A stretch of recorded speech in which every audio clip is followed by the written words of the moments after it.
মানুষ আছে দেখবেন আল্লাহর শুকর খুব আদায় করে, মানুষের শুকর আদায় করে না, আছে না নাই? অনেক লোক আছে ঢাকা শহরে আসার সময় লঞ্চের ভাড়া, বাসের ভাড়াটাও ছিল না, ঝুলে ঝুলে চলে আসছে। এরপর আল্লাহ তাআলা তাকে এমন সম্পদ দেওয়া দিছেন, যেভাবে হোক সে এমন সম্পদ কামাইছে, 2-4টা বাড়ির মালিক হয়ে গেছে, আছে না না? এরকম অনেক মানুষ।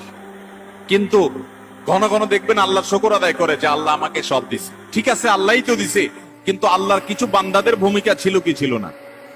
তাদের নাম মুখে নিতে রাজি না, নিলে তো ছোট হয়ে যাবে, আছে না এরকম চরিত্রের মানুষ? কোন অর্জন হলে সব ক্রেডিট আল্লাহরে দেয়, এটা ভালো, কিন্তু আল্লাহকে শুধু দিলে হবে না। কোন বান্দা যদি আপনাকে উপকার করে, আপনাকে এই পর্যন্ত আসতে সহযোগিতা করে, তো তার কৃতজ্ঞতাও আপনাকে আদায় করতে। নবী আলাইহিস সালাম বলেছেন, মাল্লাম ইয়াশকুরিন নাস লাম ইয়াশকুরিল্লাহ, যে মানুষের কৃতজ্ঞতা আদায় করে না, অকৃতজ্ঞ